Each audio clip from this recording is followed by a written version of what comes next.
안녕하세요, 뽕아. 오늘 꼭 여러분하고 이제 요 얘기 한번 같이 해보고 싶은데, 요즘 달러 좀 많이 내려간 거 아시나요? 달러. 미국 주식 하시면 환율 관심 많이 가지실 텐데, 궁금해 하시는 분도 있더라고요. 지금 달러가 제가 일요일 기준으로 한 1110원 정도 되는 것 같아요. 1110원이면, 그래서 이게 지금 많이 싸진 것 같은데 줍줍 기회냐, 아니면 더 떨어지는 거냐, 뭐 위기냐, 아니면 달러가 막 많이 떨어진다던데 어떠냐, 이렇게 많이 물어보시더라고요. 여러분 생각은 어떠세요? 제가 뭐 책에도 쓰고 여러 번 말했는데, 저는 달러 전문가도 아니고 환율 전문가도 아니고 환율 전망을 맞추는 기사를 거의 못 봤기 때문에 그냥 기준을 정했습니다. 그냥 싸면 산다, 사모은다, 싸면 사모은다, 이건데, 환율 제 책에 적었지만 네이버나 구글에 검색해 보시면 환율 5년 평균이 약 1130원, 10년 평균이 약 1110원입니다. 여러분, 그럼 지금 1110원이면 환율이 비싼 건가요, 싼 건가요? 적어도 평균 통계 기준으로는 비싼 건 아니잖아요. 물론 더 떨어질 수 있겠죠. 맞아요. 예전에 소목님이 영상에서 사신다고 했던 평균에 근접한 것 같네요 라고 채팅해 주셨는데, 맞습니다. 환율은 더더욱 이렇게 오를 때도 있고 내릴 때도 있고 하는데, 그래서 저는 1130원, 1150원 넘어갈 때는 웬만하면 달러 안 사고요. 또 이렇게 싸지는 타이밍이 오더라고요. 기다리다 보면. 자주 오진 않아요. 이렇게 2017년, 18년에 한번 왔다가 또 이제 조금씩 싸지고 있는 것 같습니다. 달러 돈 풀기 한다 그러고, 달러 약세다, 지금 이제 본격적으로 신흥국에 돈 들어온다 막 이러면서 하고 있는데, 저 같은 경우는 스트레스 안 받고 적절히, 여러분들도 지금 월급 분할 매수하신다고 하시는데 슬슬 줄 타이밍이다. 그렇죠. 길게 보시고 이렇게 쌀 때마다 사모으면 어떤가, 어디까지 떨어질지 이런 거는 잘 모르죠. 그렇죠? 근데 맞아요. 지금도 채팅창에 연준에서 계속 돈 뿌려서 이거 달러 약세 전망이 많던데 고민되긴 하네요 라고 해서, 제가 그 고민이 있으신 것 같아서 오늘 자료를 가져와 봤습니다. 같이 잠깐 얘기해 볼게요. 이번 주에 아주 재밌는 이슈가 있었는데요. 여러분, 러시아랑 미국이랑 관계는 안 좋은 건 아시잖아요. 그렇죠? 네, 이 러시아가 지금 국부 펀드라고 해서, 여러분 들어보셨나요? 약간 국민연금 같은 건데, 펀드에 있는, 나라에서 굴리는 돈에 있는 달러 자산을 모두 매각하겠다라고 밝힌 기사가 났거든요. 러시아 재무부 장관이 달러 다 팔 거야, 미국 덤벼라고 해놨죠. 한판 붙자, 지금 이런 분위기가 형성되고 있는데, 이 국부 펀드에서 지금 가지고 있던 달러, 러시아가 가지고 있던 달러를 다 팔겠대요, 여러분. 그리고 유로, 중국 위안, 금으로 다 바꾸겠다. 실제로 이제 오늘 나온 기사 보니까 이게 러시아 국부 펀드거든요. 이게 달러 자산을 35%를 갖고 있었는데 0으로 없앴대요. 그러고 나서 이제 유로랑 중국이랑 금으로 늘렸대요. 이게 갑자기 일어난 일이 아니라 올해 4월에 대규모 러시아 제재를 이제 공식적으로 발표해서 말 그대로 러시아 때리기를 실시합니다. 그러니까 이제 푸틴 러시아 대통령이 열받아가지고 한판 붙자, 지금 맞짱 뜨자 이러고 있는 상황이거든요. 그래서 4월 이렇게 공식적으로 공격을 했는데, 뭐냐면 이제 작년에 바이든이랑 트럼프 전 대통령하고 선거할 때 이제 러시아 개입했다, 개입한 애들 다 쫓아내겠다 하면서 선거 개입 관련 개인이나 기관들 전부 다 제재, 너네들 다 나가, 영업 못해, 이런 식으로 하고, 러시아 정보 요원들, 외교관들 10명 정도 추방하고, 심지어 이제 이게 더 중요한 건데, 앞으로 러시아에서 발행하는 채권, 그러니까 러시아 자산을 안 사주겠다, 사지 마라 라고 공식적으로 제재를 걸어버립니다. 이런 식으로 하니까 푸틴이 대놓고 이제 이렇게 말했습니다. 달러로 지금 제재 걸면 후회할 수 있다, 한판 붙을래, 이러면서 치사하게 달러로 괴롭히는 거야, 이제 이렇게 얘기를 하고 있는 상황이에요. 그러니까 이제 푸틴이 어떻게 반박을 하냐 하면은, 앞으로 우리 유럽에 러시아 이제 그 가스 팔 건데, 이제 러시아산 가스는 앞으로 달러 안 받고 유로 받겠다, 이렇게 선언을 해버린 거죠. 우리가 가스 공급하는 주요 나라들이 유럽인데 달러 대신 유로로 지불해야 된다. 이러면 이제 달러 힘이 약해지니까 너희들 그렇게 계속하면은 우리 지금 가만 안 있을 거야, 이렇게 하고 있는 거죠. 근데 이게 지금 이 내용이 지금 갑자기 일어난 게 아니다. 아시겠지만 러시아가 몇 년 동안 칼을 갈아왔는데 19년부터 계속됐다 이러면서, 이미 지금 자원 국가들하고 같이 지금 뒤에서 다 지금 작업을 하고 있는 거죠. 유로화 결제 기반을 체결하겠다, 달러 점점 안 받게 하겠다, 슬슬 뒤에서 그렇게 하면서 계속 달러를 팔아 제끼면서 하고 있는 상황입니다. 그래서 어쨌든 러시아가 계속해서 지금 달러를 줄이고 있어요. 그리고 유로를 늘리고 있어요. 아무튼 그러면 어쨌든 친해지는 게 러시아랑 유럽이겠죠. 지금 그러니까 결과적으로는 미국하고 척을 지고, 야 미국 견제하자 하는 겁니다. 어느 정도로 이 유럽과 이 러시아 뭐 이런 에너지가 중요하냐면, 러시아 독일 연결하는 지금 1200km 가스관이 연말에 완공되는데, 이게 연결되면요, 여러분, 러시아랑 독일이랑 연결되는 거 보면 천연가스가 독일로 공급되면 이게 유럽이 연간 쓰는 천연가스 양의 4분의 1에 달한다고 합니다. 엄청나죠, 여러분. 그러니까 이게 뭐냐면은, 여기가 러시아거든요. 러시아에서 이렇게 독일로 천연가스 공급관, 가스관을 설치하는데, 이제 미국이 이걸 계속 제재를 방해를 했습니다. 하지 말라고, 못하게. 왜냐면 이렇게 둘이 끈끈하게 연결되면 안 되니까. 그래서 계속 제재했는데, 그럼에도 불구하고 지금 러시아는 계속 강행하고 있는 상황입니다. 이 미국도 웃긴 게, 러시아랑 독일하고 친해지는 게 싫지만 어쩔 수 없잖아요. 미국 입장에서도 독일한테 너무 제재하면 좀 그러니까 이제 제재를 철회했습니다. 근데 웃긴 게 여기 보세요. 다만 해당 사업에 참여한 러시아 선박과 관련 기업에는 제재하고, 러시아는 때리면서 또 웃기게 독일에 대해서는 외교적 이유를 들여 면제했어요. 그러니까 이게 눈 가리고 아웅하는 거죠. 어차피 완공되면 다 쓰는 건데 독일은 너네는 좀 봐줄게 이렇게 해놓고 러시아는 제재한다. 그러니까 결국은 이제 러시아 지금 못 살게 굴고 있는 겁니다. 근데 그래서 제가 이 얘기 지금 왜 하냐면은 이 최근에 뉴스들 나오는 게 연결이 돼 있어요. 여러분 혹시 조금 미국 주식 관심 있으면 요즘 해킹 뉴스들이 나올 수 있거든요.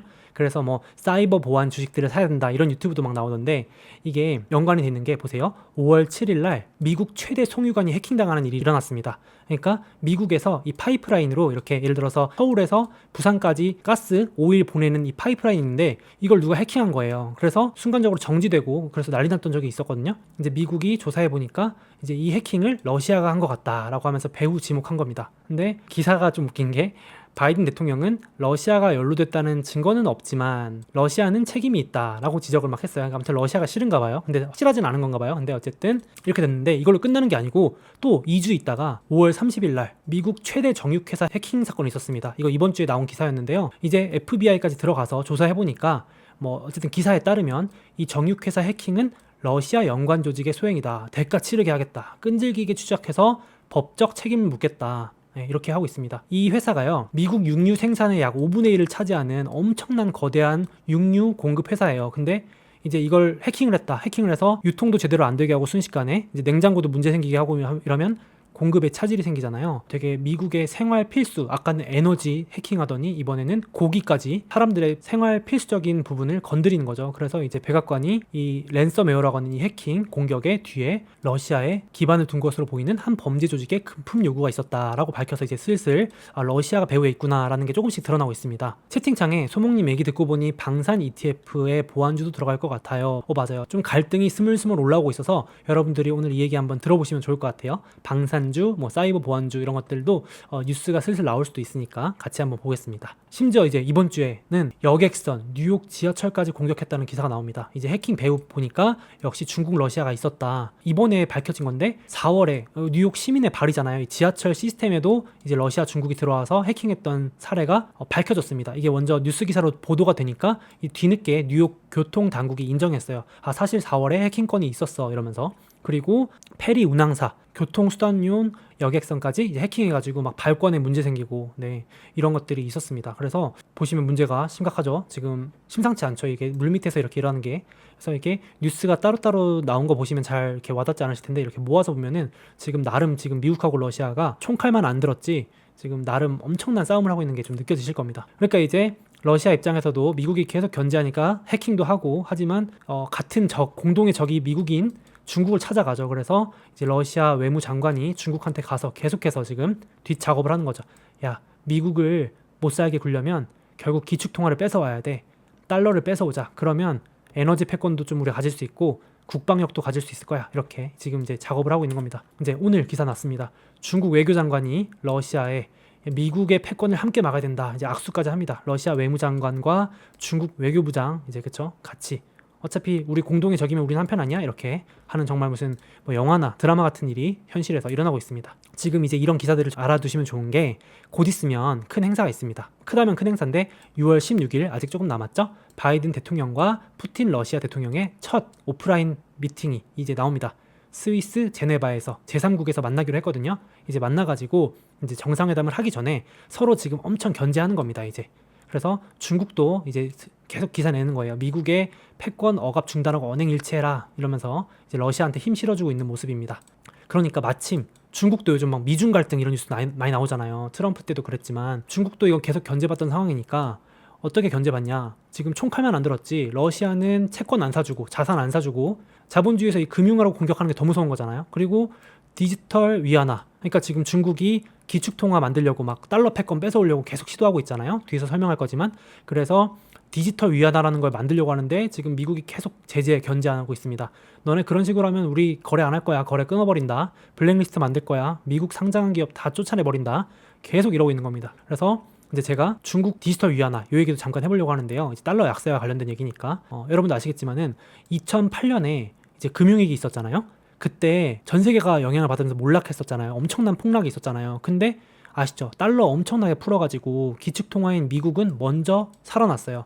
그러니까 금융위기의 근원이었던 미국이 치사하게 자기만 기축통화라는 힘을 이용해서 달러를 풀어서 살아나니까 이때부터 이제 중국이 열받아가지고 안 되겠다. 이거 기축통화 뺏어와야겠다. 이 나쁜 놈들이 이렇게 하면서 중국 입장에선 그렇게 해서 지금 벌써 몇 년 지났죠? 12년, 13년 지났는데 아직도 이게 올해 1월달 자료거든요. 완전 최신 자료인데요. 아직도 아쉽게도 그러니까 전 세계에서 차지하는 중국 화폐 비중이 2.4%에 불과합니다. 노력에 비해서 아무도 중국 위안화를 잘 안 써주는 거예요. 그러니까 그래서 달러 패권을 다 뺏어오겠다고 야심차게 했는데 이게 얼마나 좀 중국 입장에서는 아쉬운 문제냐면은 생각해보세요. 미국의 유일한 지금 위협 상대가 중국이라고 하잖아요. 이제 경제력으로 봤을 때는 G1, G2 즉 미국과 중국 경제 규모가 이제 점점 막 따라잡죠. 막 추월한다는 소리까지 하고 있죠. 근데 이제 이 패권국이 되려면은 기축통화를 가져와야 되는데 아직 멀었죠. 그래서 이제 그러니까 중국을 좀 안 좋게 보시는 분들, 미국의 패권이 더 이어질 거라고 보시는 미국 낙관론자분들은 멀었다. 중국이 못한다고 하기보다는 아직은 너무 달러 힘이 강하다. 중국이 따라오려면 멀었다. 지금 10년 넘게 준비했는데 아직은 좀 멀었다. 이렇게 하고 있는 입장입니다. 근데 반대로 중국 강세론자, 이제 중국 낙관론자분들은 그래서 중국이 지폐 대신에 디지털 위안화로 달러 이긴다. 이제 이렇게 하는 거죠. 이제 디지털로 할 거야. 왜냐면은 지폐로 해봤더니 아무도 안 써주는 거예요. 도저히. 그래서 디지털 위안화로 달러 이긴다. 그렇죠? 이제 이런 식으로 우리가 디지털에선 이겨보겠다. 그 지금 과정입니다. 지금 중국이 심상치가 않아요. 준비하는 게 이제 칼을 갈고 있습니다. 이제 하도 미국이 달러 가지고 괴롭히니까 지난달 5월 달에 이제 5만 명한테 이게 중국이니까 할 수 있는 건데요. 17억을 뿌렸어요. 17억을 배포해가지고 디지털 위안화 개인한테 진짜 보조금 뿌리듯이 3만 5천 원씩 뿌려가지고 일단 써봐라. 대형마트, 약국, 음식점 이렇게 해가지고 이제 소비해봐라. 이제 지금 테스트하고 있고요. 거기다가 이제 중국이 지금 이렇게 갑자기 더 열심히 하는 이유가 2022년 요거는 이제 주식에도 큰 이벤트가 될 수 있는데 내년 벌써 얼마 안 남았죠. 2022년 2월에 베이징에서 겨울올림픽 이제 곧 합니다. 이제 거기에 국제적인 관심이 모일 거 아니에요. 전 세계가 이제 베이징 올림픽을 주목할 때 딱 디지털 위안을 쓰는 거 보여주는 거죠.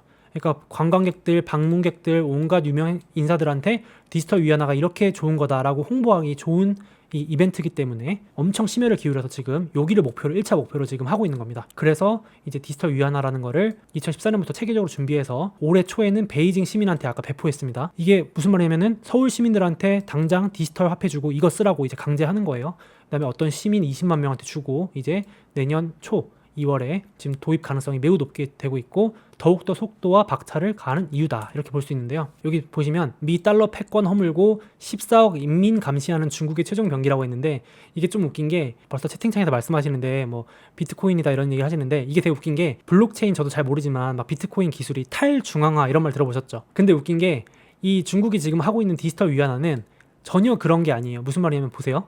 디지털 위안화는 중앙은행이 100% 관리해서 탈중앙 분산형인 가상화폐와 다르다. 그러니까 비트코인 같은 게 아니고 그렇죠. 채팅창에 디지털 위안화라는 게 알리페이, 위챗페이 이런 건가요? 맞아요. 그냥 네이버페이 같이 편하게 결제할 수 있게 하는 건데 이걸 여태까지는 알리바바나 텐센트가 했잖아요. 근데 중국이 100% 하겠다는 거예요. 자기가, 국가가. 왜냐면 자기들이 완전 감시할 수 있으니까, 통제할 수 있으니까 14억 명을.